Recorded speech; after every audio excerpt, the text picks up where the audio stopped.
রিশাদ হোসেনের রাওয়ালপিন্ডি আজ মাঠে নামবে। তো কার সাথে মাঠে নামবে অবশ্যই আমি আপনাদের ভিডিও শেষে বলে দেবো, এবং ম্যাচ কয়টা বাজে শুরু হবে সেটাও আমি আপনাদের ভিডিওর শেষে বলে দেব।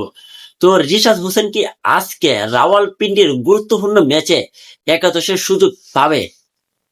রাওয়ালপিন্ডির গত ম্যাচে কিন্তু রিশাদ হোসেন একাদশের সুযোগ পেয়েও সে জ্বলে উঠতে পারলো না।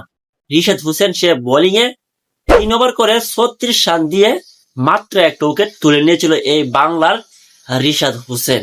তো রাওয়ালপিন্ডি ক্রিকেট ম্যানেজমেন্ট আজকে কি রিশাদ হোসেনকে একাদশের সুযোগ দেবে?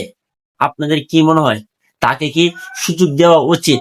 আমি যদি বলি তাহলে রিশাদ হোসেনকে 100% একাদশের সুযোগ দেওয়া উচিত। কেননা কোনো ক্রিকেটারে সব ম্যাচে কিন্তু ভালো করতে পারবে না, এক ম্যাচ খারাপ অবশ্যই সে করবে। তো আজকে আমি যেটা মনে করি, রাওয়ালপিন্ডি ক্রিকেট ম্যানেজমেন্ট রিশাদ হোসেনকে 100% একাদশের সুযোগ দিবে।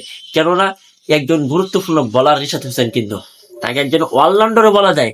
তো গুরুত্বপূর্ণ একজন অলরাউন্ডারকে কখনোই বেঞ্চে বসিয়ে রাখবে না রাওয়ালপিন্ডি ক্রিকেট ম্যানেজমেন্ট। তো অবশ্যই রিশাদ হোসেন আজকে ও একাদশের সুযোগ সে পাবে। তো রাওয়ালপিন্ডি আজকে মাঠে নামবে হচ্ছে মোহামেডান সুলতানের বিপক্ষে। ম্যাচ শুরু হবে কিন্তু ঠিক বাংলাদেশ সময় রাত 8টা বাজে।